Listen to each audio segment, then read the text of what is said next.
Praise మంచిదండి. కొంతమంది చేతులు లేకపోతే మరొకసారి చెప్తామా? హల్లెలూయా. ప్రభు మిమ్మల్ని దీవించి ఆశ్రయించి బలపరిచి నడిపించిన దాకా. మంచిదండి. అందరూ ప్రతిదినము వాక్యము చదువుతున్నారు, ప్రభుత్వ సమయము గడుపుతున్నారని నేను విశ్వసిస్తున్నాను, నమ్ముచున్నాను.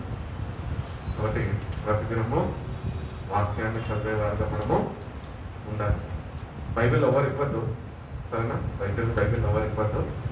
కొరింథీయులకు రాసిన మొదటి పత్రిక 1వ అధ్యాయము 18వ వాక్యం ఏం చెప్తున్నది? మాట్లాడు. కొరింథీయులకు రాసిన మొదటి పత్రిక 1వ అధ్యాయము 18వ వాక్యము ఒక్కసారి జ్ఞాపకం చేసుకోండి. అంత సీన్ లేదన్న మాకు బైబిల్ అంత జ్ఞాపకం ఉండదు అక్కడ. తీసి చదవండి. నోటికి రావాలండి వాక్యాలు. మళ్ళీ విశ్వాసంలో ఎదగాలి అంటే వాక్యము మన హృదయంలో ఉండాలి. సిల్వని గురించిన వార్త నశించుచున్న వారికి వెరుతనము గాని రక్షింపబడుచున్న మనకు దేవుని శక్తి. కాబట్టి ఈ వాక్యాన్ని మనం ఏం చేయాలంటే పట్టిపట్టాలి. నాలాంటి ఎవరన్నా వచ్చి వాక్యం చెప్పక ముందు మీరు దేవుని బిడ్డలు కదా, మిమ్మల్ని వాటిని ఎంత ఆనందిస్తున్నాం, కొన్ని వాక్యం నాకు ఒకసారి చెప్పండి అంటే చెప్పే విధానంలో మనలో సరిపడినంత వాక్యము ఉండాలి. చక్కటి మాటలు అక్కడ చదివేస్తున్నాం. For the message of the cross is foolishness to those who are perishing, but to us who are being saved it is the power of God. But silver గురించిన స్వార్థ నశించుచున్న వారికి వెలితనంగా ఉన్నది, కానీ రక్షింపబడుచున్న అంటే ఇంకా రక్షణలో కొనసాగుతున్నాము. రక్షింపబడుచున్న మనకి అది దేవుని శక్తి అయి ఉన్నది. కాబట్టి ఈ వాక్యాన్ని రెండుగా విభజిస్తే కనుక, రెండుగా మనము ముక్కలు దాన్ని చేస్తే కనుక ఈ నశించే వారు ఎవరు? నశించుచున్న వారు అంటున్నారు. ఎవరు వీళ్ళు? క్రైస్తవులే. వీళ్ళు కూడా క్రైస్తవులే, మరి బయట వాళ్ళు కాదు, అన్యులు కాదు, క్రైస్తవులే. వీళ్ళు ఎవరు అంటే నశించుతున్న వారు. దేవుడు తెలుసు, రక్షణ తెలుసు, వాక్యం తెలుసు, అన్నీ తెలుసు, కానీ వాళ్ళు దేవుని జ్ఞానము పొందుకోక, దేవుని జ్ఞానము మీద ఆధారపడక, దేవుని జ్ఞానముతో నడిపింపబడక వాళ్ళు వెలితనంలో ఉంటున్నారు. మందిరానికి వస్తున్నాం ఎవ్రీ సండే కాబట్టి రావాలి, ప్రేయర్ ఉంది కాబట్టి రావాలి. అదొక వెర్రితనం నీకు. నువ్వు నిజంగా వస్తున్నప్పుడు ఆయన శక్తిని పొందుకునే వాడిగా నువ్వు ఉండాలి. అది నీకు రక్షణ అనుభవము కలుగు చేస్తుంది. కాబట్టి జ్ఞానము దేవుని దగ్గర నుంచి పొందుకోవాలి. ఈరోజు మనము లెంట్ డేస్ ప్రారంభించుకొని 4వ దినంలోనికి ప్రవేశించి ఉన్నాం. 4వ దినము ప్రభు సన్నిధిలో ఇంటి రీతిగా కలుసుకొని ఆయన శిల్వ మరణాన్ని ఈ దినాల్లో మనము ధ్యానిస్తూ ఉంటాం కదా. శిల్వ ధ్యానాలు అంటారు కదా, ఇప్పుడు శిల్వ ధ్యానాల్లోనే మనము ఉంటున్నాం. కాబట్టి ఈ 40 days is a journey where a believer of God will reach the cross of God. ఈ 40 దినాలు నువ్వు దేవుని వాక్యంలో ఎదుగుతూ, ఆ వాక్యము చేత, ఆత్మ చేత నడిపింపబడుతూ నువ్వు ఆ దినానికి ఆ సిలువని చేర్చుకునేవాడిగా, నువ్వు చేరబడేవాడిగా నువ్వు ఉండాలి. కాబట్టి మనము ఏదో గుడ్ ఫ్రైడే వస్తుంది కదా అని చెప్పి 40 days నెక్స్ట్ సీజన్ మామూలుగా ఆచార ప్రకారముగా మనం కానీ జరిపించుకుంటే కనుక దేవుని శక్తిని ఏమాత్రము నీ వ్యక్తిగత జీవితంలో నువ్వు అనుభవించలేవు. కాబట్టి ఈ 40 దినాలు ప్రత్యేకింపబడినవి. అవి మన సావాసంలో, సంఘంలో మనం పాటించేవయ్యింది. ఉపవాసం ఉండేటప్పుడు ఉపవాసం ఉంటున్నారు, ఉపవాసం లేని వాళ్ళు కేవలం ప్రార్థనకి వస్తూ ఉన్నారు. కాబట్టి మనం ఒకటొకటి గ్రహింపు కలిగి ఉండాలి. ఏంటి అంటే ఈ 40 daysలో నా భక్తి జీవితాన్ని నేను ఎట్టి రీతిగా వాక్యముతో సరి చేసుకోవాలి అనే ఆ జ్ఞానము నీకు కావాలి. అన్నేదో చెప్తాడంటే అన్నేమన్నా చెప్తాడు, అన్నేం చెప్పినా నమ్ముతాను, అన్నబద్ధం చెప్పినా వాక్యంలో లేని వాక్యం నేను నా సొంతంగా కలిపి చెప్తాను, మీరు నమ్మేస్తారా? నమ్ముతారు, నాకు తెలుసు. ఎందుకంటే అన్నం నమ్ముతారు కాబట్టి, మనిషి ముంగట్టు ఉన్నాడు కాబట్టి నమ్ముతారు. అట్టి రీతిగా కాదండి, వాక్యాన్ని నమ్మండి. వాక్యం మందు విశ్వాసం ఉంచండి. వాక్యం చదువుతుండగా దేవుని శక్తిని పొందుకునే వారై ఉండాలి. రక్షింపబడుచున్న మనకైతే అది దేవుని శక్తి అయి ఉన్నది అంటున్నాడు. కాబట్టి ఈ రక్షణ అనేది ఇట్ ఇస్ అ ప్రాసెస్. ఈ ప్రాసెస్ లో మనం ఉంటున్నాం.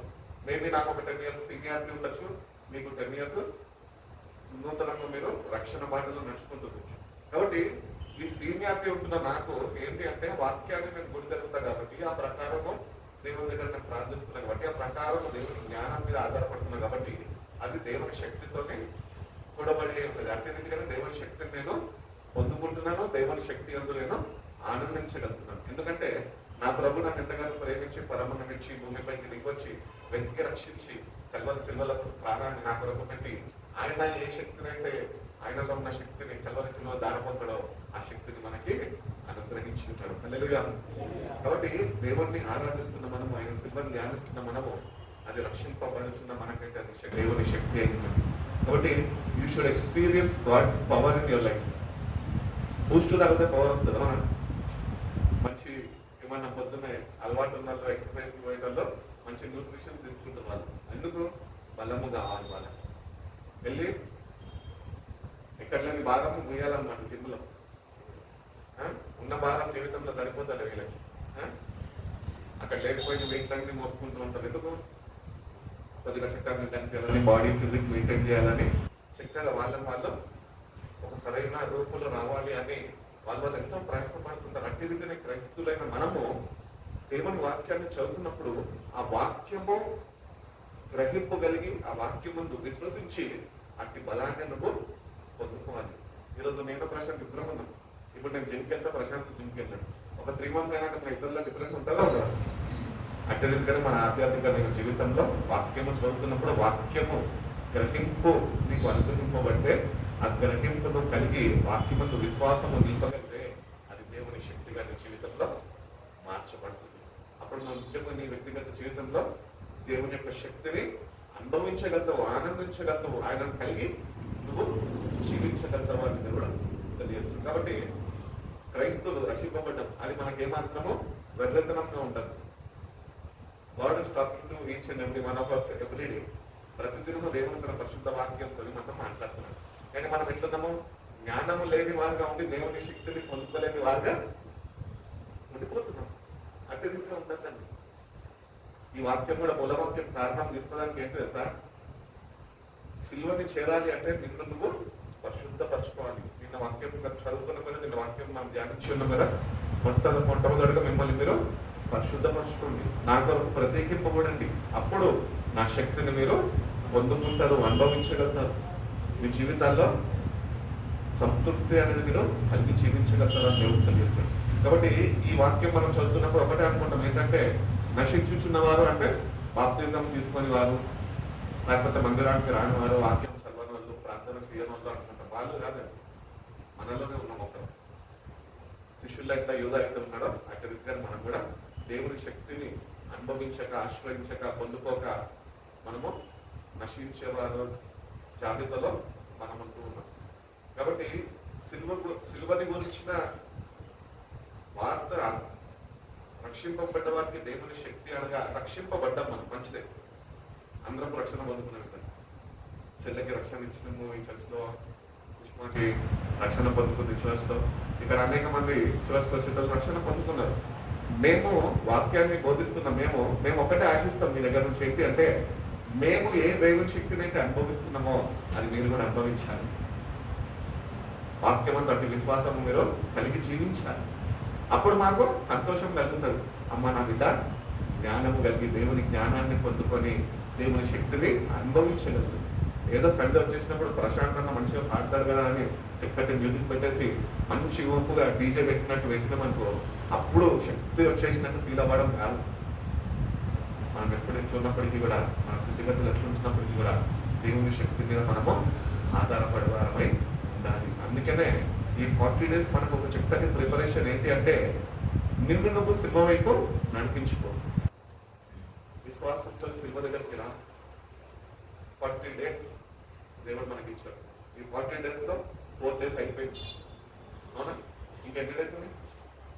36 days ఉన్నాయి. 35 days ఉన్నాయి. ఈ 35 days లో ప్రయాసపడు. సిల్వ దగ్గరికి చేరడానికి ఆ శక్తిని చూపు. నీ కొరకే ఆయన ప్రాణం పెట్టాడు. అన్న మాట్లాడే కదా సతీష్ అన్న, కల్వరి శిలువలో నీ కొరకే ఆయన ప్రాణము పెట్టాడు. చక్కటి పాట అది కూడా. ఆ పాటలన్నీ మనం పాడుతున్నప్పుడు దేవాన్ని జ్ఞానంతో నన్ను నింపుకొని, శక్తితో నన్ను నింపు, నీ సిల్వని చేరుకొని కృపను నాకు దయచేయి, పాపినైనా నన్ను వెతికి రక్షించావు. అట్టి రీతిగానే రక్షింపబడ్డ నేను నీ సిల్వ యొక్కకు వస్తుండగా నువ్వు అనుగ్రహిస్తున్న శక్తిని పొందుకునే కృపను నాకు దయచేయి ప్రభు అని దేవుడిని అడిగినప్పుడు దేవుడు తప్పక ఆయన శక్తితో నిన్ను నింపుతాడు. కాబట్టి దేవుని యొక్క శక్తి మీద ఆధారపడే వారమై ఉంటాం. దేవుని బిడ్డలు ఆయన మీద ఆధారపడతారు. ఈ లోకం మీద, ఉద్యోగాల మీద, వాళ్ళకు ఉంటున్న వాటి మీద ఆధారపడదు. మనం దేవుని మీద ఆధారపడదు. మా చర్చ్లో ఎంతమంది వచ్చారో, ఎంతమంది వెళ్ళారు, వాళ్ళందరిలో కొంతమంది నేను చూసినప్పుడు ఒక వ్యక్తి సతీష్ కనిపిస్తున్నా. ఏంటి అంటే దేవుడు ఆశీర్వదించాడు, దేవుడు దీవించాడు, చక్కగా వివాహం అయింది, వివాహం జరిగింది, ఒక 4 సంవత్సరాలు వేచి ఉన్నారు, దేవుని సహాయం మీద ఆధారపడ్డారు. అట్టి రీతిగానే దేవుడు వాళ్ళకి ఎట్టి రీతిగా అయితే వాగ్దానం చేశాడో, ప్రామిస్ చేశాడో, ప్రామిస్ ని వాళ్ళ జీవితాల్లో నెరవేర్చాడు. నేటికి కూడా ఆయన కుటుంబం ఎట్లున్నప్పటికీ కూడా ఆయన అయితే ఒక మాదిరికరంగా కుటుంబంలో ఉంటున్నాడు. ఎందుకంటే ఆయన దేవుని శక్తిని తెలుసుకున్న వ్యక్తి అయినాడు. అట్టి రీతిగానే మన వ్యక్తిగత జీవితాలు కూడా మనకుంటున్న వాటి మీద, మనకు వస్తున్న రాబడి మీద మనం ఆధారపడడం కాదు, దేవుని శక్తి మీద ఆధారపడే వారిని ఉంటున్నారు. ఏమున్నా ఏమీ లేకపోయినా మనము దేవుని శక్తి కలిగి ఉన్నాము అని వాక్యం చదివిస్తుంది. ఎందుకంటే మనము రక్షింపబడ్డవారు. ఒకప్పుడు మీరు దూరస్తులు, కానీ ఇప్పుడు మీరు నాకు సమీపస్తులుగా చేశాడు ఆయన.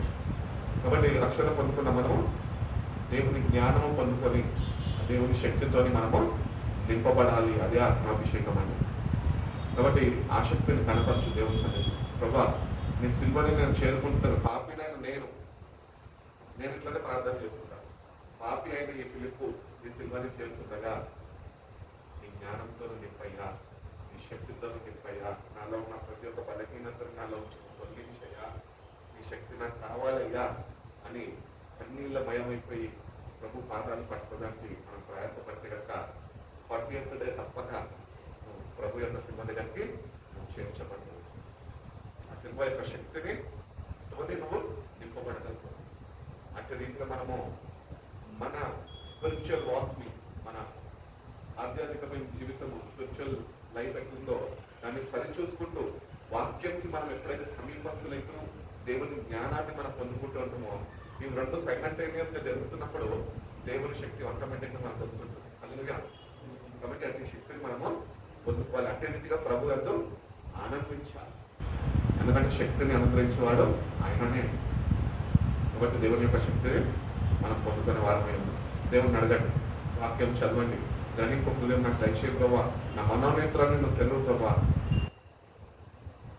అందరిలాగా నేను ఉండకూడదు కానీ నేను దేవుని శక్తిని పొందుకున్న వ్యక్తిగా మార్చబడాలి ప్రభు అని ప్రభు నేను అడిగితే కనుక దేవుడు తప్పక నీకు నీ జీవితంలో సహాయము చేస్తాడు. ఎవరో చెప్పక్కర్లే మనకి, నీ అంతటితో ప్రభుని అడిగితే ప్రభు నీకు ఎన్నో విషయాలు ఆయన నేర్పిస్తాడు. కాబట్టి ఈ 40 days లో ఎన్ని పనులు ఉన్నప్పటికీ సాకులు పెట్టద్దు. దేవుని వాక్యం చదవడానికి, ఆయనతో సమయం గడపడానికి సాకులు పెట్టద్దు. సమయం కేటాయించండి, కొద్దిగా సమయం. పోనీ నీ వ్యక్తిగత జీవితంలో లెంట్ సీజన్ కాకపోతే కనుక వ్యక్తిగత జీవితంలో రోజు ఒక 10 నిమిషాలు 15 నిమిషాలు వాక్యం చదువుతున్నావు కానీ గ్రహింపు లేకుండా చదివితే ఏమవుతుంది? ప్రతిపాదనే మిగిలిపోతుంది. దేవుని శక్తిని నువ్వు ఏమాత్రం చదువుకోలేవు. అందుకని సమయం వెచ్చించు. ఈ లెంట్ సీజన్ ఇంకా ప్రాముఖ్యత ఏంటి అంటే ఎక్కువ సమయం వాక్యంతో ఉండడు. దేవుడిని అడుగు, నీ జ్ఞానం నాకు కావాలి ప్రభా, నీ వాక్యాన్ని నేను అర్థం చేసుకోలేకపోతున్నాను, నీ జ్ఞానంతో నన్ను నింపు. నువ్వు నింపినప్పుడు, ఆయన జ్ఞానంతో మనం నింపబడినప్పుడు ఆ జ్ఞానమే శక్తిగా మార్చబడదు. యేసు ప్రభు ఎవరు అంటే ఆయన దేవుని యొక్క జ్ఞానము, దేవుని యొక్క శక్తి అయి ఉన్నాడు. ఆయననే వాక్య స్వరూపిగా, కృపాశక్తి సంపూర్ణుడిగా మన మధ్యలోనికి ఆయన దిగి వచ్చి ఉన్నాడు. అందుకని ఆయన అంటున్నాడు, ఎక్కడ ఇద్దరు ముగ్గురు నా నామం నంబర్ వాళ్ళ మధ్యలో నేను ఉంటాను అంటున్నాడు. కాబట్టి ఆయన మన మధ్యలో ఉంటుండగా శక్తివంతుడు, ఆయన బలవంతుడు. ఆయన కన్నా శక్తివంతులు ఎవరన్నా ఉన్నారో ఈ లోకంలో? ఎవరు లేరు. మరి ఆయన మన మధ్యలో సంచరిస్తుండగా ఆ శక్తిని పొందుకోలేని వారిగా మనము ఆయనతో ఉంటున్నామే. ఎంత దౌర్భాగ్య స్థితిలో ఉంటున్నాం, జ్ఞానం లేని వారిని మనం ఉంటున్నాం. కాబట్టి జ్ఞానం కలిగి ప్రభా నీ సన్నిధికి వస్తుండగా empower me lord with your power, ఈ శక్తితో నన్ను నింపయ్యా అని నువ్వు దేవుడిని అడిగితే దేవుడు తప్పక నింపుతుంది. దేవుడి శక్తిని ఒట్టిగా పొందుకుంటూ వచ్చేది, ఒట్టిగా ప్రార్థన చేసుకుంటూ వచ్చేది. ప్రయాస కావాలి, అడగాల, ప్రభు దగ్గర గడపాలి. అంత సమయం నువ్వు ఆయనతో ఉండాలి. ఆయన నీ కొరకు 40 దినాలు అరణ్యంలోనికి ఆత్మతోని కొనిపోబడ్డాడు. 40 దినాలు అవ్వగానే ఆయన అరణ్యంలో ఆయన ఉపవాసాలు ముగించుకొని బయటకు రాగానే అద్భుత కార్యాలు చేశాడు. చచ్చిన వారిని, దెయ్యాలు పట్టిన వాళ్ళని, రోగులని అందరిని స్వస్థపరచుకుంటూ వచ్చాడు. ఎక్కడి నుంచి వచ్చిన శక్తి? దేవుని జ్ఞానంతో నింపబడ్డాడు. ఆ జ్ఞానమే దేవుని వాక్యం. హల్లెలూయా. అట్టి గ్రహింపు హృదయం మనకు అనుగ్రహించమని దేవుడిని అడిగితే దేవుడు తప్పక మనకి అట్టి గ్రహింపు హృదయము దేవుడు దయచేస్తాడు. కాబట్టి వాగ్దానము చేసిన దేవుడు నమ్మదగిన వాడు. కాబట్టి హ్యావ్ ఫెయిత్ ఇన్ గాడ్. దేవుని యొక్క సంపూర్ణ విశ్వాసము కనపరచు. విశ్వాసులను పిలవడతాం మనం, కానీ విశ్వాసం మనలో లేని వారిని మనం జీవిస్తాం. కాబట్టి దేవుని దగ్గరకు వచ్చి మనము దేవుడు వాగ్దానం మీద ఆధారపడాలి. విశ్వాసం నిలబడి ఈ విశ్వాసం కొద్ది ఉన్నప్పటికీ దేవుడు దాన్ని అభివృద్ధి పరుస్తాడు. దేవుని శక్తి మీద ఆధారపడినప్పుడు, దేవుని జ్ఞానం పొందుకున్నప్పుడు పరిపూర్ణుడుగా మార్చబడుతుంది.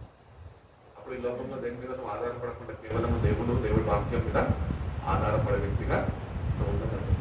కాబట్టి ఎంతో మంది పాపులైన మనని ఆయన ప్రేమించాడు. ఆయన సిలువ యొద్దకు ఆయన నడిపిస్తున్నాడు.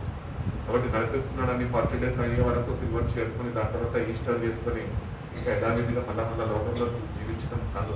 ఆ శక్తితో నింపబడి దేవుని వాక్యానుసారమైన జీవితం మనము జీవించే వారుగా మనము ఉండాలి. కాబట్టి మనము పరిశుద్ధపరచుకుంటాం. దేవుని వాక్యం ద్వారా మనం పరిశుద్ధపరచబడతాం. కొరింథీయులకు రాసిన 2వ పత్రిక 7వ అధ్యాయం 1వ వాక్యం చదువు. ఇట్లాంటి రెఫరెన్స్లన్నీ ఒకసారి జ్ఞాపకం పెట్టుకోండి. ఇవి ఎట్లా ఉండాలంటే మన జీవితాల్లో మనకి భయం వేసినప్పుడు, మనం ఒంటరిగా ఉంటున్నప్పుడు, మనము ఎవ్వరూ లేరే అని నిరుత్సాహము నిస్పృహ చెందుతున్నప్పుడు ఈ వాక్యాలు మనకి ఏం చేస్తాయి అంటే దేవుని శక్తిని మనకి అనుగ్రహిస్తాయి. అంటే విశ్వాసంలో మనము నిలబడే కృపను దేవుడు మనకి అనుగ్రహిస్తాడు. చదవమ్మా.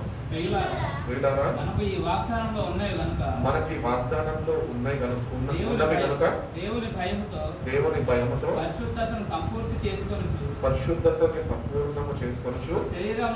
శరీరమునకు ఆత్మకును కలిగిన సమస్త కల్మషం నుండి మనలను పవిత్రులుగా చేసుకుందాం. కాబట్టి you have to have faith on the promises of God. దేవుడు చేసిన వాగ్దానాలు ఏందో నువ్వు సంపూర్ణ విశ్వాసము కనపరిచేవాడుగా ఉన్నావు. నువ్వు ఎప్పుడైతే దేవుడి చేసిన వాగ్దానము మీద సంపూర్ణ విశ్వాసం కనపరచగలుగుతావో అప్పుడు దేవుని శక్తిని నువ్వు పొందుకున్నావు. విశ్వాసంలో ఉన్న గొప్పతనం అది. అందుకని విశ్వాసాన్ని కాపాడుకోవాలి. విశ్వాసాన్ని అభివృద్ధి పరచమని దేవుని అడగాలి. విశ్వాసంలో నేను స్థిరుడుగా ముందుకి కొనసాగే కృపను నాకు దయచేయము అని దేవుని మనము వారుగా ఉండాలి. కాబట్టి ఈ వాక్యం చక్కటి వాక్యం తెలియజేస్తుంది. ఏంటంటే ఈ వాక్యం దేనికి సంబంధించిందంటే దీని యొక్క అంశం ఏంటి అంటే మనని మనము ప్రతి ఒక్క కల్మషం నుంచి మనని పరిశుద్ధపరిచేది దేవుని వాక్యం. కాబట్టి అటువంటివన్నీ మనలో లేకుండా దేవుని వాక్యం మనం విశ్వసించగలిగితే దేవుడు తప్పక తన శక్తితో మనని నింపుతాను అని తెలియజేస్తుంది. కాబట్టి therefore, since we have these promises, dear friends, let us purify ourselves from everything that contaminates the body and the spirit, perfecting holiness. పరిశుద్ధతని ఏం చేయాలంట? ఇప్పుడు చదవలే పరిశుద్ధతని సంపూర్ణ చేసుకొనొచ్చు. అంటే ఇంకా పరిశుద్ధతలో మనం సంపూర్ణం చేయబడాలి. ఇప్పుడు వాక్యము ద్వారా, ఆత్మ బలము ద్వారా మనము సంపూర్ణత చేయబడే వారమై ఉంటున్నాము. కాబట్టి వాక్యాన్ని ప్రేమించండి, వాక్యాన్ని చదవండి, వాక్యాన్ని అర్థం చేసుకునే దానికి ప్రయత్నించండి. దేవుని యొక్క సహాయం మీద ఆధారపడండి. అప్పుడు దేవుడు నమ్మదగిన వాడు కనుక వాగ్దానం చేసిన దేవుడు నమ్మదగిన వాడు. ఆయన ప్రభు ఇంకొక మాట చెప్తుంటాడు. ఏం చెప్తుంటాడంటే మీరు నమ్మదగిన వారు కానప్పటికీ నేను నమ్మదగిన దేవుడినై ఉన్నాను అంటున్నాడు. అబ్బా ఎంత చక్కటి మాట. మనం నిజంగా వీఆర్ నాట్ ట్రస్ట్వర్ది. ప్రభా ఐ లవ్ యూ అని చెప్తాం, కానీ పక్కన వెళ్ళి అమ్మాయిని ప్రేమిస్తుంటాం. అమ్మాయిలైనా అబ్బాయిలైనా అంటే ప్రభు దగ్గరకు వచ్చినప్పుడు నిన్నే ప్రేమింతును అని చెప్తాం. అయిపోతుంది, ప్రార్థన అయిపోగానే ప్రియురాలను ప్రేమించే వారిని మిగిలిపోతాం. అంటే రీతిగా కాదు, కానీ దేవుని వాక్యంతో నింపబడినప్పుడు నువ్వు నిజంగా దేవుడిని ప్రేమించేవాడివై, ఆయనతో కలిసి జీవించేవాడివై ఉండగలుగుతాం. కాబట్టి వాగ్దానాలని దేవుడు మనకి ఇచ్చాడు. మన శరీరాన్ని, మన ఆత్మని ఏవైతే కల్మషపరుస్తున్నాయో వాటి అన్నిటి నుంచి విడుదల పొందుకోవాలి అని దేవుడు తన పరిశుద్ధ వాక్యంలో ఈ మాటల్ని ఆయన భద్రపరిచింది. కాబట్టి ఆ గ్రహింపు కలిగి ఈ వాక్యాన్ని కానీ మనము మన హృదయంలో చేర్చుకోగలిగితే మనలో ఉంటున్న కల్మషం ఏవైతే ఉందో దాని నిమిత్తము ప్రభు సన్నిధి దగ్గర విశ్వాసంతో చేరి నువ్వు ఒప్పుకోగలిగితే, నువ్వు కాచిన రక్తం చేత నన్ను కడుగు, ఈ వాక్యము సెలవిస్తుండగా రక్షింపబడ్డ మాకది దేవుని శక్తి అని, శక్తితో నన్ను నింపు ప్రభు అని దేవుడిని అడిగితే నీలో ఉన్న ప్రతి ఒక్క కల్మషాన్ని ఆయన కాల్చిన రక్తంతో ఆయన తుడిచివేసి ఆయన శక్తితో నిన్ను నింపుతాడు. అప్పుడు నువ్వు విశ్వాసంలో బలపరచబడగలుగుతావు, విశ్వాసంలో స్థిరపరచబడగలుగుతావు, విశ్వాసంలో ధైర్యంగా ముందుకి కొనసాగలుగుతావు అని దేవుడు తెలియజేస్తాడు. కాబట్టి వాగ్దానం నమ్మండి, దేవుడు చేశాడు, నమ్మదగిన వాడని నీలో ఆ శక్తిని కనపరిస్తే దాన్ని అయినా నెరవేర్చేవాడు. కాబట్టి దేవ వాక్యం చదివిస్తున్న రీతిగా నాలో ఉన్న కల్మషాన్ని అంతటినీ నేను ఈ వాక్యంని అర్థం చేసుకొని ఈ జ్ఞానము మీద ఆధారపడి పొందుకొని నాలో ఉన్న కల్మషాన్ని తొలగించుకునే కృపను దయచేయి ప్రభు అని దేవుడిని మనం అడిగితే కనుక దేవుడు తప్పక మనకి సహాయం చేస్తాను అని తెలియజేస్తాం. మార్కు సువార్త 7వ అధ్యాయము 20 నుంచి 23, 20వ వాక్యం, 7వ అధ్యాయము మనిషి లోపల నుంచి బయలు వెళ్ళినది మనిషిని అపవిత్రపరచును, లోపల నుండి అనగా మనుషుల యొక్క హృదయంలో నుండి దురాలోచన, జారత్వము, దొంగతనము, నరహత్యను, వ్యభిచారమును, లోభములను, చెడుతనమును, కృత్రిమమును, కామ వికారమును, దేవదూషణయు, అహంభావమును, అవివేకము వచ్చును. ఈ చెడ్డవన్నీ లోపల నుండే బయలువెళ్ళి మనుషుని అపవిత్రపరచునని ఆయన చెప్పాను. మనుషుల్ని అపవిత్రపరచును అని ఆయన చెప్పాను. ఆయన అనగా యేసుప్రభు తెలియజేస్తున్న చక్కటి సత్యవేద నిత్యం ఇది. నిన్ను ఎవడో అపవిత్రపరచటం లేదు, ఇవన్నీ నీలో ఉన్నాయి కాబట్టి నువ్వు అపవిత్రుడివి. ఈరోజు ఈ అపవిత్రత అంతా మనలా కలిగి ఉంటున్నాం. అక్కడ ఇప్పుడే చదువుకున్నాం కదా, ఏమేమి వస్తున్నాయంటే దాని లోపల నుంచి చెడ్డ తలంపులు, చారత్వము, ఇవన్నీ ఏవైతే ఉన్నాయో ఇవన్నీ ఎక్కడో లేవు, అవన్నీ మన హృదయము వాటితో నింపబడి ఉన్నది. కాబట్టి వీటినన్నింటినీ ఈ వస్తున్న మనము, ప్రార్థిస్తున్న మనము, ఈ లెంట సీజన్ లాగా సిల్వకి చేరబోతున్న మనము అవన్నింటినీ మనం తొలగించుకోవాలి. ఎట్లా తొలగించుకుంటాము? దేవుని వాక్యము ద్వారానే వాటిని తొలగించుకునే శక్తిని దయచేస్తుంది. కాబట్టి తొలగించుకోవాలంటే అవన్నీ నీళ్ళ నుంచి పారదలుకోవాలి అంటే సమృద్ధి అయిన దేవుని వాక్యము నీకు ఉండాలి. అటు రీతిగానే ఆ సమృద్ధి అయిన వాక్యం ముందు అటు సమృద్ధి అయిన విశ్వాసము కూడా నీకు ఉండాలి. ఆ విశ్వాసం నీకుంటే అవన్నీ నీళ్ళ నుంచి తొలగించుకునే శక్తిని దేవుడు నీకు ఇస్తుంది. కాబట్టి ఇవన్నీ మనిషి లోపలే ఉన్నాయని దేవుడు చెప్తున్నాడు. మనం అనుకుంటా మనం క్రైస్తవము, భక్తి పరులము, ప్రార్థనకు వెళ్తున్నాము, నేను గుడ్ బాయ్, నేను గుడ్ గర్ల్ అని అనుకుంటాం. మందిరానికి వచ్చినప్పుడు మనం ఎట్లుంటాం తెలుసా? నేను ఎన్నోసార్లు చెప్పినా మీరు విన్నారు కదా, మనం మందిరానికి వచ్చినప్పుడు ఎట్లుంటాం తెలుసా? దేవదూతల వలె ఉంటాం. నేను బయటకు వెళ్ళాక దురాత్మల వలె తయారైపోతాం అన్నమాట. ఎందుకు? అపవిత్రత మనలో ఉంది. అంటే తొలగించుకో. దేవుడు చెప్తున్నాడు అవన్నీ నీళ్ళు ఉండడానికి వీలు లేదు. నేను పరిశుద్ధుని కనుక మీరు కూడా పరిశుద్ధులై ఉండాలి. ఎట్లా పరిశుద్ధపరచబడతామో వాక్యము చదివి ఇవన్నీ నాలో ఉన్నాయి ప్రభు అని గ్రహింపు కలిగి ఆయన పాదాల దగ్గరికి వచ్చిన మనము కన్నీళ్లు విచ్చి ఇవన్నీ నాలో నుంచి నువ్వు తొలగించు ప్రభా అని నువ్వు ఎప్పుడైతే నువ్వు కన్నీళ్లు విడవగలుగుతావో, ఆయన కాల్చిన రక్తమును విశ్వసించి ఆ యొక్క శక్తిని నువ్వు ఆశ్రయించగలుగుతావో అప్పుడు దేవుడు నీకు పవిత్రుడిగా మారుస్తాడు. కుష్టి వ్యాధి కలిగిన వ్యక్తులు దేవుని దగ్గరకు వచ్చినారు. అపవిత్రమైన వారు ఆ కాలంలో ఊరవతల వాళ్ళ నుంచేటోళ్ళు అనమాట. సమాజంలో వాళ్ళు తిరగడానికి ఏమాత్రమో అర్హత లేదు వాళ్ళకి. ఆ ఊరవతలే ఉంటారు. ఎప్పుడో ఒకసారి ఓడో ఒకటి పోతే వారానికి ఒకసారో, రోజుకి ఒకసారో, 2 సార్లు, రోజు దూరం నుంచి ఆ గేట్ దగ్గర ఉంటే వాళ్ళు ఇక్కడ నుంచి ఒక బ్రెడ్ ప్యాకెట్ తీసేది కొడుతున్నట్టు వాళ్ళకి. అది తిని వాళ్ళు అక్కడ బతకాలంటే ఇంకా వాళ్ళది ఎటువంటి స్థితిగతులు అంటే, మనుషులైన మనము వాళ్ళ దగ్గరికి వెళ్తున్నప్పుడు వాళ్ళు మేము అపవిత్రులము అని మనం దూరం వెళ్ళిపోమంటారంట. అంటే వాళ్ళ అపవిత్రతను వాళ్ళు గుర్తిస్తున్నారు. ఈరోజు దేవుని సన్నిధికి వచ్చిన మనం కూడా మనలో ఉన్న అపవిత్రతని మనం గుర్తించే వారిగా ఉండాలి. అదే దేవుని వాక్యం యొక్క శక్తి అయి ఉన్నది. కాబట్టి మనలో ఇంత అపవిత్రత పెట్టుకొని ఇంకా నువ్వు క్రీస్తు యొక్క విశ్వాసం ఉంచక, వాక్యము చదవక నువ్వు ఇంకా పవిత్రపరచబడకపోతే ఉపయోగమేమీ లేదు. కాబట్టి దేవుని అడుగుదాం, మనలో ఉన్నవన్నీ తీసే ప్రభాని, వాక్యంతో నన్ను నింపు ప్రభాని, శక్తితో నన్ను నింపుకో అని అడిగితే కనుక దేవుడు తప్పక మనకి సహాయము చేస్తాడు. అదే రీతిగానే ఇంకొక ఏమంటారు, దేవుడు చెప్పిన మాటల్లో మనం చూసుకున్నట్లయితే కనుక ఇంకొక కృష్టివాది ఆయన దగ్గరకు వస్తాడు, వచ్చి అడుగుతాడు, నన్ను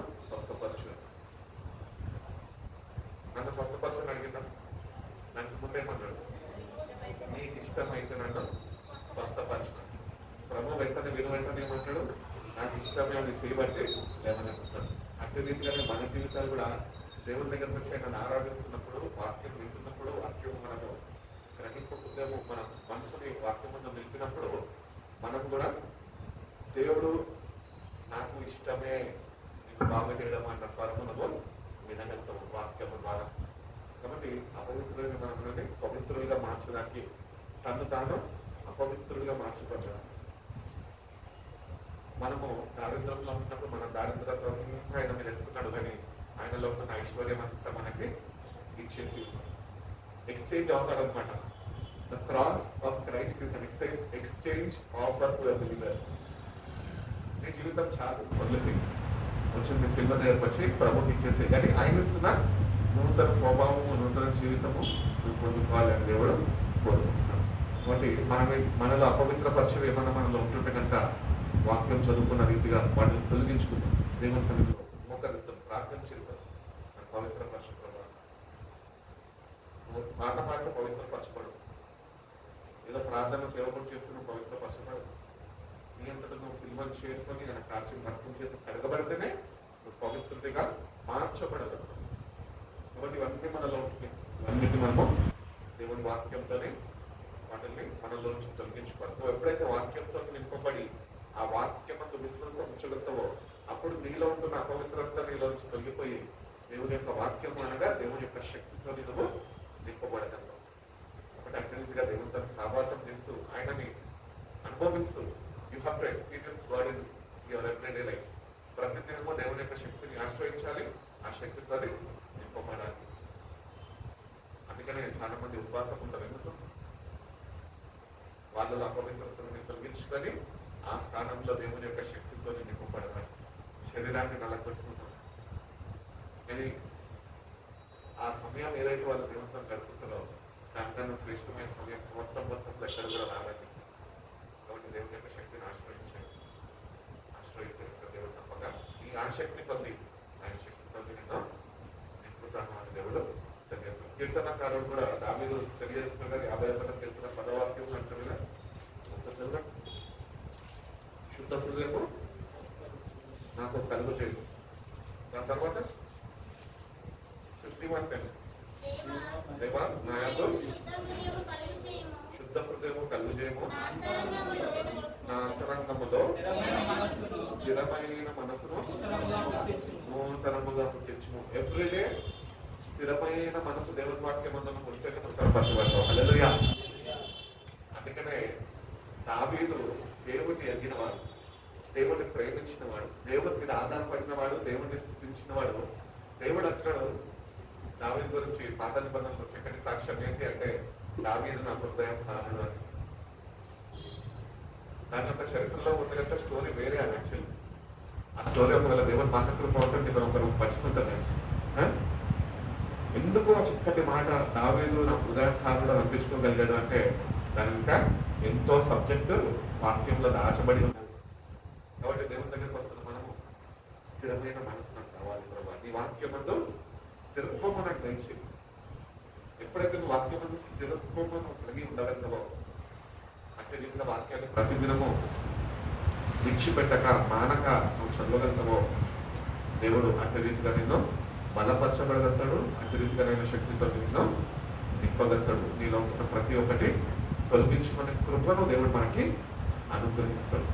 కాబట్టి దేవుడు created me a pure heart of God and renew a steadfast spirit within me. ఒక నూతన మనస్సు నాలో నూతన పుట్టించి ప్రభా ప్రతిదినము నూతన పరచబడుతుండాలి. దేని చేత? మేకప్ చేత కాదు, వాక్యము చేత. వాక్యము చేత ప్రతిదినము నూతన పరచబడుతున్నామా మనం? అట్టి రీతిగా వాక్యాన్ని నువ్వు ఆసక్తితో చదవగలుగుతున్నావా? అట్టి విశ్వాసం వాక్యం ముందు నువ్వు ఉంచగలుగుతున్నావా? అట్టి సావాసం ప్రభుత్వం నువ్వు చేయగలుగుతున్నావా? వాటి రీతిగా చేయగలిగితేనే అది ఇలా నూతనంగా స్థిరపరచబడుతుంది. ప్రతిదినం this is a continual process అన్నమాట. ప్రతిదినము ఎడతెగక ప్రార్థన చేయండి. ఎందుకు చెప్పాడు? మనలో ఉన్న అపవిత్రత మన మీద మనల్ని ఏలకుండా దేవుని వాక్యంతో నింపబడుతూ నూతనపరచబడుతూ మనలో ఉన్న ఇంకా ఏమన్నా రహస్య పాపాలు నిన్న మాట్లాడుకున్నాం కదా, అటువంటివి ఏమన్నా ఉంటే అవి తొలగించుకునే కృపను దేవుడు దయచేసి ఆయన నీ మనసుని స్థిరపరిస్తేనే నువ్వు వాటి వైపు నువ్వు మళ్ళీ తిరిగి చూడకుండా వాక్యంలో నువ్వు స్థిరత్వం పొందుకొని వాక్యానుసారంగా నువ్వు నడుచుకునే వ్యక్తిగా నువ్వు ఉండగలుగుతావు. కాబట్టి దేవుడిని అడుగు ఏంటంటే స్థిరపరచుకో, నూతనంగా నాలో పుట్టించు అని అడిగితే కనుక దేవుడు తప్పక పుట్టిస్తాడు. అదే కీర్తన 51లో మనం 1-2 వాక్యాలు చదవండి. నీ వాత్సల్య బాహుళ్యము చొప్పున నా అతిక్రమములను తుడిచివేయము. నా దోషము పోవునట్లు నన్ను బాగుగా కడుగుము. నా పాపము పోవునట్లు నన్ను పవిత్రపరచుము. చక్కటి ప్రార్థన ఇది. దావీదు పాపము చేసినప్పుడు ప్రవక్త ద్వారా పాపంని దేవుడు వెల్లడపరిచినప్పుడు దావీదు కన్నీటి మయమైపోయి దేవుని సావాసాన్ని కోల్పోయి దేవుడి శక్తిని కోల్పోయి అనుభవాలతో రాసిన ప్రార్థన ఇది. అట్టి రీతిగా మనం కూడా ఆ నిత్యమైన రియలైజేషన్ మనలో రావాలి. నిత్యమైన పశ్చాత్తాపము హృదయంతో దేవుడి దగ్గరికి మనం వచ్చినప్పుడు అప్పుడు దేవుడు మనల్ని నూతన పరుస్తాడు. మనలో ఉన్న పాపాన్ని ఆయన తొలగిస్తాడు. ఆయన కాల్చిన రక్తము చేత మన పాపాన్ని ఆయన కడగగలిగిన శక్తివంతుడు. కాబట్టి దేవుని ఆశ్రయిస్తున్న మనము దేవుని కాల్చిన రక్తములో శక్తి దాగి ఉన్నది. There is power in the blood of God. గుర్రపిల్లగా మరణించాడు ప్రభు అంటే అది కాదు. ఆ గుర్రపిల్ల కాల్చిన రక్తంలో దాగి ఉంది దేవుని యొక్క శక్తి. ఇటువంటి పాపినైనా అది చేర తీసుకుంటుంది, కడుగుతుంది, పవిత్రపరుచుకుంటుంది, తన సొత్తుగా సిద్ధకి చేర్చుకుంటుంది. కాబట్టి నిజమైన కన్ఫెషన్ మనకు కావాలి. దేవుడిని అడుగుదాం. అట్లా ఎన్నో ఉన్నాయి. మనము వాక్యం మన అర్థంలో చూసుకుంటే దేవుడు ఏవైతే వద్దంటున్నాడో అవన్నీ మనలోనే ఉంటూ ఉన్నాయి. కానీ మనలో ఉన్నాయని మనం ఎప్పుడు గ్రహించలేము. కానీ పక్కన వాళ్ళలో ఉన్నాయని వాళ్ళకి చెప్పగలం. కాబట్టి ఫస్ట్ నిన్ను సరిగ్గా సరి చేసుకో, నిన్ను నువ్వు ఎగ్జామిన్ చేసుకో. నిజంగా దేవుడు కోరుకుంటున్నట్టు దావీదు ప్రార్థన చేస్తున్నట్టు ప్రార్థన జీవితం నీకుంటుందా? అటు రీతిగా ప్రార్థన చేసి పశ్చాత్తాపం పడగలుగుతున్నావా? ఏదో రక్షణ పొందుకున్నా కదా, తెలిసి తెలియక చేసేసాను కదా పాపము, ఇప్పుడు వచ్చేసి ప్రభా ఆదివారం వచ్చాను నీ దగ్గరికి, నీ రక్తంతో నన్ను కడగబట్టు, నువ్వు కడగబడతావు? కడగబడలేదు. You have to have an intimacy with God. దేవునితోని వ్యక్తిగత సావాసం నీకు ఉన్నప్పుడే దావీదుకు ఉన్నది. పోగొట్టుకున్నాడు. అందుకని ఆది అధ్యాయంలో అంటాడు, నీ పరిశుద్ధాత్మని నా యొద్ద నుంచి నువ్వు తీసివేయకు అంటాడు. ఎందుకంటే ఒక్కసారి పరిశుద్ధాత్మ నీకు వదిలిపెట్టి వెళ్ళిపోయినాకో నువ్వు అపవిత్రుడివే, పరిశుద్ధుడిగా ఏమాత్రం ఉండదు. కాబట్టి మనల్ని పరిశుద్ధపరిచేది దేవుని వాక్యము, ఆయన కాల్చిన రక్తము, మన పాపాలు కడిగేది పరిశుద్ధాత్మ. దేవుడు మనల్ని పవిత్రపరచు.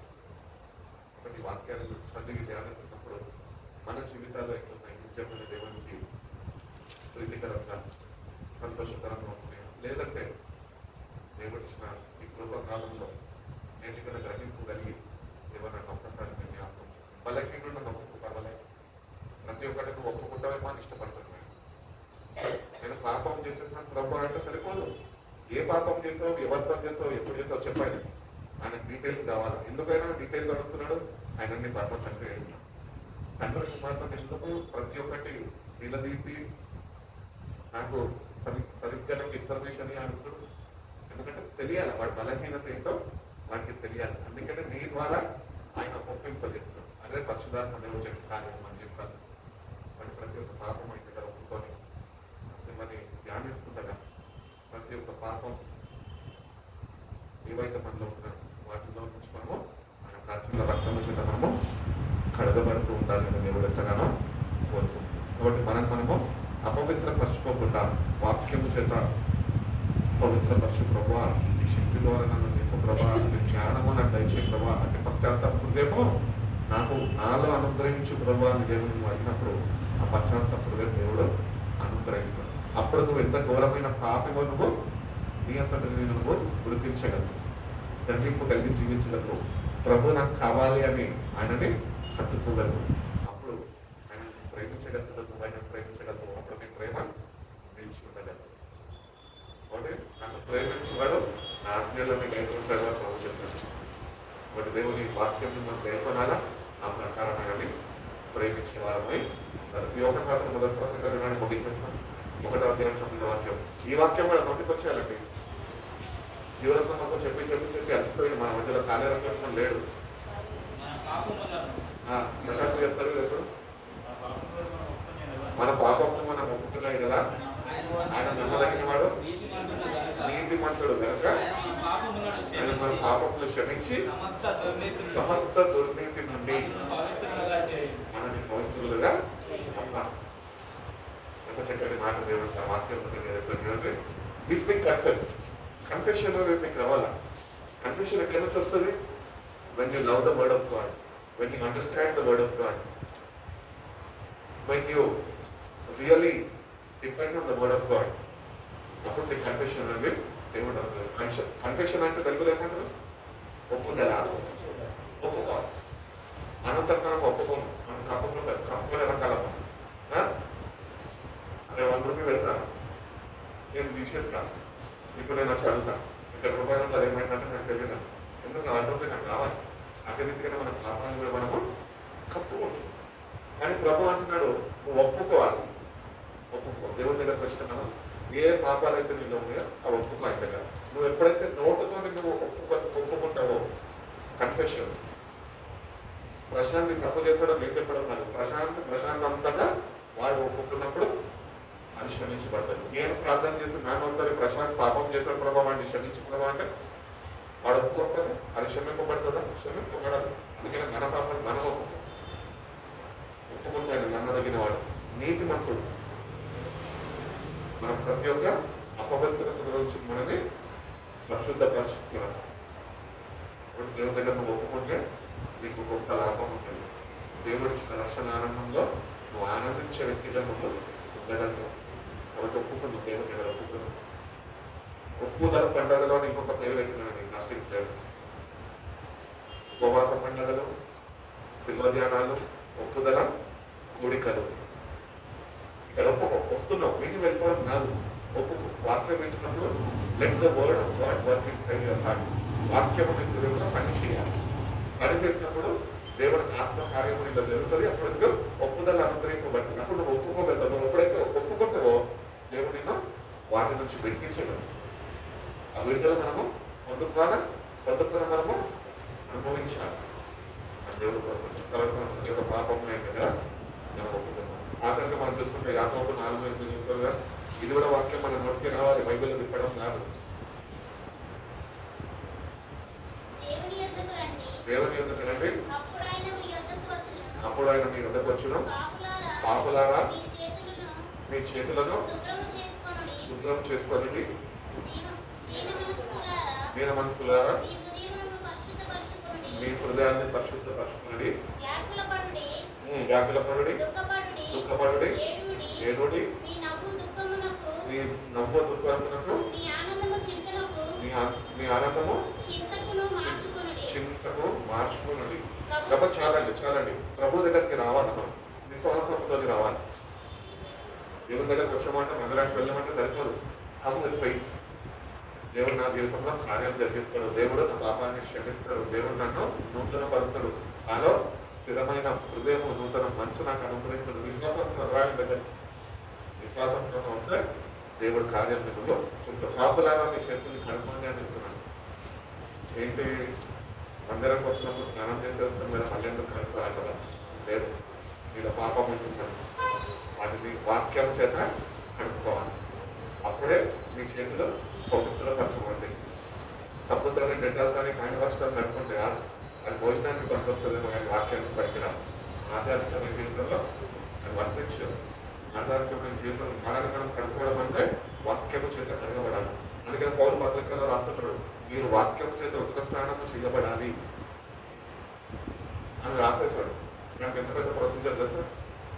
నువ్వు వాక్యం చేత ఉదక స్నానం చేయబడాలి అంటే నువ్వు మొట్టమొదటిగా దేవుని దగ్గర ఉన్నాడో నేను నమ్మాలి, విశ్వాసాన్ని ప్రదర్శించాలి, అటు రీతిగా ఆయన దగ్గరికి రావాలి, నీ పాపాలను నువ్వు ఒప్పుకోవాలి, ఆ ఒప్పుదల ఆత్మని నువ్వు దేవుని దగ్గర నుంచి పొందుకోవాలి, నువ్వు తేలికపరచబడాలి. అప్పుడు దేవుడు నీలో కార్యాన్ని నిర్మించిన వాటి ప్రాసెస్తో ఉంటున్నాం. మనం ఏదో వచ్చామో వెళ్ళిపోయినామో ప్రార్థన చేయమన్నారు చేసేసి అంటే కాదు, తేలికపరచబడి వాక్యంతో నువ్వు ఎప్పుడైతే కడగబడతావో నువ్వు తేలికపరచబడతావు. ప్రతి ఒక్క బంధకం నుంచి, ప్రతి ఒక్క పాపం నుంచి విడుదల నువ్వు పొందుకునేవాడిగా ఉండగలవు. ఆ శక్తిని నువ్వు ఎక్స్పీరియన్స్ చేసేవాడిగా ఉండగలవు.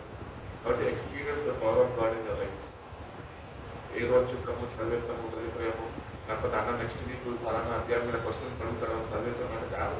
నా కొరకు మీరు చదవద్దు దయచేసి. వాస్తవం నేను ఆల్రెడీ నా వాక్యం నేను చదువుకుంటున్నాను. నేను చెప్పినా అని చెప్పి నా కొరకు నేను అడుగుతా అని చెప్పి భయంతో చదవద్దు. కానీ దేవుని ఎందుకు భయభక్తులు కలిగి మనని మనం పవిత్రపరచబడే రీతిగా ఆయన దగ్గర ప్రతి ఒక్కటి ఒప్పుకొని ఆయన దగ్గర మనం ఉంటే కనుక దేవుడు తప్పక మనకి సహాయము చేస్తూ ఉంటున్నాడు. యెషయా గ్రంథం 1:16 అంటాడు కదా, ఆఖరిగా వాక్యం.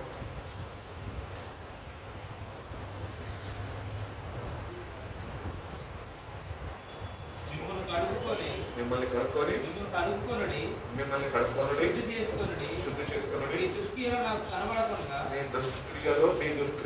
కనబడకుండా వాటిని తొలగింపుడి. కాబట్టి ఇక్కడ మూడు విషయాలు చెప్తున్నాడు. మిమ్మల్ని మీరు కడుక్కోండి, నెక్స్ట్ శుద్ధి చేసుకున్నాడు. కడుక్కోవడం అంటే విశ్వాసంతో ఆయన దగ్గరికి రావాలి. ఏంటి అంటే ప్రభు నా పాపాలు కడుగుతున్నానే అటు రీతిగా కడగబడాలా. రెండోది శుద్ధి చేసుకోండి. దేంతో శుద్ధి చేయబడతాము? దేవుని వాక్యము పరిశుద్ధాత్మ సహాయం ద్వారా మనం శుద్ధి చేయబడతాము. ఇంకా మనలో ఉంటున్న ఏమున్నాయంటే మనలో దుష్క్రియలు ఏవైతే ఉంటున్నాయో అవన్నింటినీ మనము తొలగించుకోవాలి. అవన్నీ విడిచిపెట్టే వారిగా మనము అట్టి నూతన మనసు కలిగి మనము దేవుని సరిగా మనకు మనం అప్పగించుకునే కనుక దేవుడు తప్పక మనల్ని ఆయన కాచిన కంట్రోల్ చేత కలుగుతాడు. ఒక నూతన వ్యక్తిగా మారుతాడు. నవీన స్వభావం దేవుడు మనకు అనుకరిస్తాడు. అప్పుడు వాక్యం చేత నింపబడగలవు. ఒక పవిత్రమైన జీవితం ప్రభు కొరకు జీవించగలవు. నువ్వు జీవించినంత కాలము నీకు విశ్వాసం ఉన్నంత వరకు ప్రభు కొరకు ఒక సాక్షిగా నువ్వు ముందుకు కొనసాగగలుగుతావు. కాబట్టి ఇంటి రీతిగా వాక్యాన్ని మన జీవితంలో మనము అప్లై చేసుకుంటే అది మన జీవితాలను మారుస్తుంది. క్రీమ్లు అప్లై చేసుకుంటాం బాడీకి, ఎందుకు? మంచి సువాసన రావాలి, అప్పుడు మంచి విలువ రావాలి అని అప్లై చేసుకుంటాం. అట్టి రీతిగానే వాక్యాన్ని కూడా మన జీవితంలో మన హృదయానికి అప్లై చేసుకున్నప్పుడు నూతన పరిశుద్ధపరుస్తాడు దేవుడు. వాక్యం చేత ఉపస్నానం చేయబడి దేవుడు ప్రభా ఈ సిల్వర్ నేను ధ్యానిస్తుండగా, ఈ సీజన్లో నేను ఉంటుండగా ఒక ప్రత్యేకమైన రీతిలో నాతో మాట్లాడు ప్రభా. అటు గ్రహింపు హృదయం నాకు దయచేయ ప్రభా.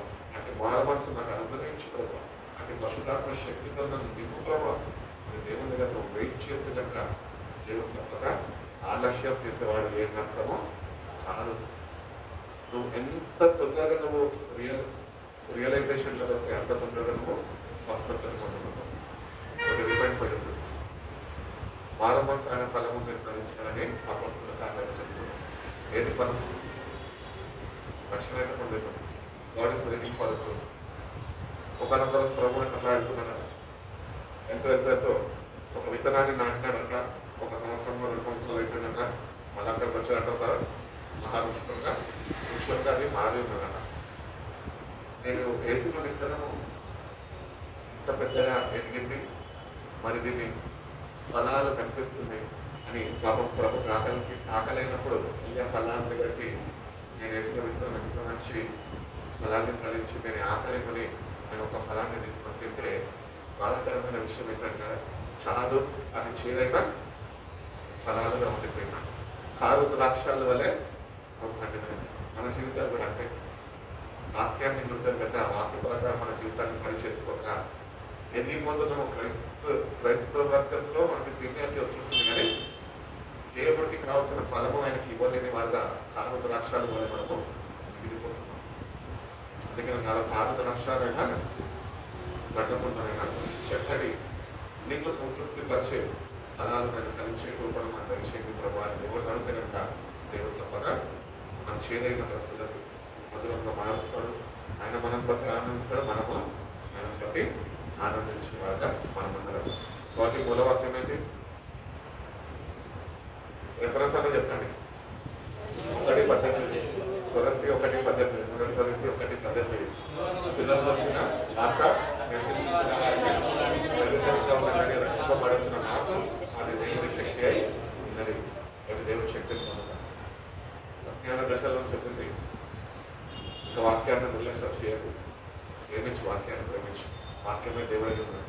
ఆయన్ను ప్రేమించగలిగితే నీ జీవితము దేవుడు మారుస్తాడు. దేవుడు పట్టి కొరకు మనందరికీ అనుగ్రహించుకోవడం ద్వారా నడిపించిన దాకా కళ్ళు మూసుకుంటాం, ప్రార్థన చేసుకున్నాం. చిన్న ప్రార్థన ప్రదర్శన తీసుకున్న ప్రార్థన నడిపిస్తాం.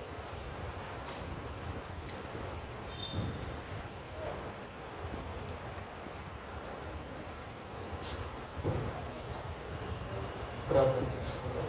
చెప్పగలిగిన దేవుని ఏదైతే మనతో మాట్లాడాలో గ్లాస్ నిలబెట్టుకొని ఏదైతే మన హృదయాన్ని తాకడానికి మరి యొక్క అవకాశాలు మనకి ఇచ్చిన దేవునికి కృతజ్ఞత చెల్లిద్దాం. పరిశుద్ధుడా నీకు స్తోత్రము దేవా.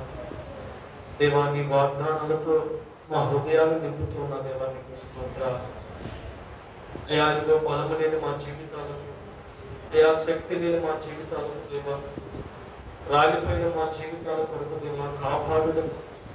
అయా బురదగుంటలో జీవిస్తున్న మా బ్రతుకులను రక్షించడానికి దేవా ఇదిగో నాయన పరలోకము నుండి నీ సింహాసనమును విడిచిపెట్టి దేవా భూలోకములకు వచ్చి దేవా మా కొరకు నలగొట్టబడ్డావయ్యా.